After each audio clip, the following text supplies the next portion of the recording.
بدعت ہر اس کام کو کہتے ہیں کہ جس کی مثال پہلے نہ ملتی ہو،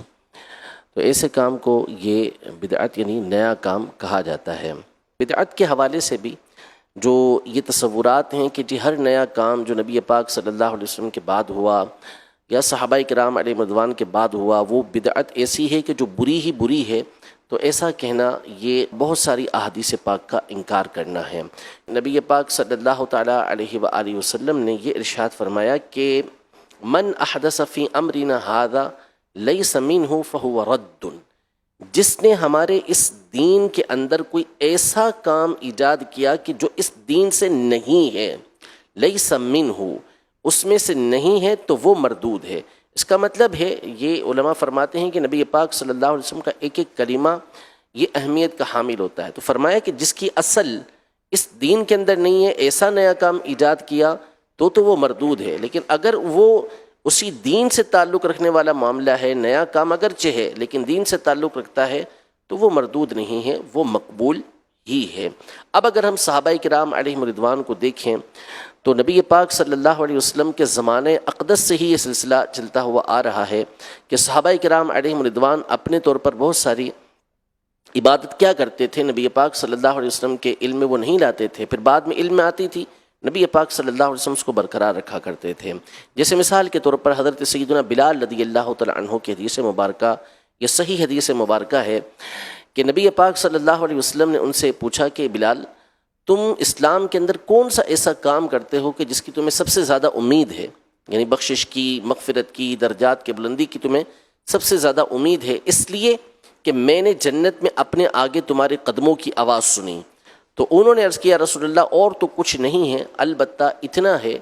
کہ جب بھی میں وضو کرتا ہوں تو جو اللہ مجھے توفیق دیتا ہے اتنی میں نماز ادا کر لیتا ہوں۔ نبی پاک صلی اللہ علیہ وسلم نے فرمایا کہ یہی بات ہے، یعنی وہ نبی پاک صلی اللہ علیہ وسلم کے علم میں لائے بغیر یہ کام کر رہے تھے، اور نبی پاک صلی اللہ علیہ وسلم کو جب معلوم ہوا تو انہوں نے اس کو برقرار رکھا۔ سیدنا ابو بکر صدیق رضی اللہ تعالیٰ عنہ کے دور کے اندر ایک جنگ میں بہت سارے حافظ صحابہ کرام علیہم رضوان یہ شہید ہوئے۔ حضرت عمر رضی اللہ تعالیٰ عنہ سیدنا ابو بکر صدیق رضی اللہ تعالیٰ عنہ کی بارگاہ میں حاضر ہوئے، عرض کی کہ حافظ شہید ہو رہے ہیں اور قرآن ایک جگہ جمع نہیں ہے، اگر قرآن کو ایک جگہ جمع کر لیا جائے، یہ صحیح بخاری شریف کی حدیث مبارکہ ہے، ایک جگہ جمع کر لیا جائے، تو سیدنا ابو بکر صدیق رضی اللہ تعالیٰ عنہ نے کہا کہ یہ ایک ایسا کام ہے کہ جو نبی پاک صلی اللہ تعالیٰ علیہ وسلم نے نہیں کیا، تو میں یہ کام کیسے کروں؟ تو سیدنا عمر رضی اللہ تعالیٰ عنہ کے الفاظ یہ تھے کہ واللہ ھذا خیر، یعنی اگرچہ کہ یہ کام نبی پاک صلی اللہ علیہ وسلم نے نہیں کیا لیکن یہ کام بہتر ہے، اچھا ہے، خیر ہے۔ دونوں کی گفتگو ہوتی رہی، یہاں تک کہ صدیق اکبر رضی اللہ تعالیٰ عنہ اس بات کے قائل ہو گئے کہ حضرت عمر رضی اللہ تعالیٰ عنہ درست کہہ رہے ہیں۔ پھر انہوں نے زید بن ثابت رضی اللہ تعالیٰ عنہ کو بلایا اور ان کو کہا کہ آپ قرآن کو ایک جگہ پر جمع کریں۔ سیدنا زید بن ثابت رضی اللہ تعالیٰ عنہ کے الفاظ بھی یہ تھے کہ یہ کام تو رسول اللہ صلی اللہ علیہ وسلم نے کیا نہیں، تو یہ کام ہم کیسے کریں گے؟ دونوں حضرات یعنی حضرت ابو بکر صدیق رضی اللہ تعالیٰ عنہ، حضرت سیدنا عمر رضی اللہ تعالیٰ عنہ، ان دونوں کے الفاظ یہ تھے کہ اگرچہ یہ کام رسول پاک صلی اللہ علیہ وسلم نے نہیں کیا، واللہ ھذا خیر، لیکن اللہ کی قسم یہ کام بہت اچھا ہے۔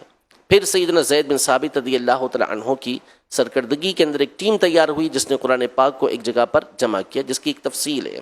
اب یہ دیکھیں کہ یہاں پر وہ کام جو نبی پاک صلی اللہ علیہ وسلم نے نہیں کیا، وہ صحابہ کرام علیہم رضوان میں سے ابو بکر صدیق رضی اللہ تعالیٰ عنہ اور عمر رضی اللہ تعالیٰ عنہ کر رہے ہیں۔ نبی پاک صلی اللہ علیہ وسلم کے زمانے میں جمعہ کی صرف ایک اذان ہوتی تھی، حضرت ابو بکر رضی اللہ تعالیٰ عنہ کے زمانے میں جمعہ کی ایک اذان ہوتی تھی، حضرت عثمان غنی رضی اللہ تعالیٰ عنہ کے دور خلافت کے اول حصے کے اندر جمعہ کی صرف ایک اذان ہوتی تھی۔ پھر سیدنا عثمان غنی رضی اللہ تعالیٰ عنہ نے اپنی خلافت کے آخری حصے کے اندر جب 7 سال گزر گئے تو اس کے بعد آپ نے جمعہ کی دوسری اذان کا حکم ارشاد فرمایا کہ جب آبادی دور دور تک ہو گئی تو ایک نئی اذان آپ نے اس کا حکم ارشاد فرمایا۔ تو اب یہ دیکھیں کہ نبی پاک صلی اللہ علیہ وسلم نے یہ کام نہیں کیا، حالانکہ الیوم اکملت لکم دینکم، قرآن پاک فرما رہا ہے کہ آج کے دن میں نے تمہارے لیے تمہارا دین مکمل کر دیا ہے۔ حجۃ الوداع کے موقع پر مکمل ہو چکا تھا، لیکن اس کے باوجود یہ کام ایجاد ہو رہے ہیں، اس کا مطلب یہ ہے دین کے مکمل ہونے کا کہ اس کے قانون، اس کے اصول، اس کے ضابطے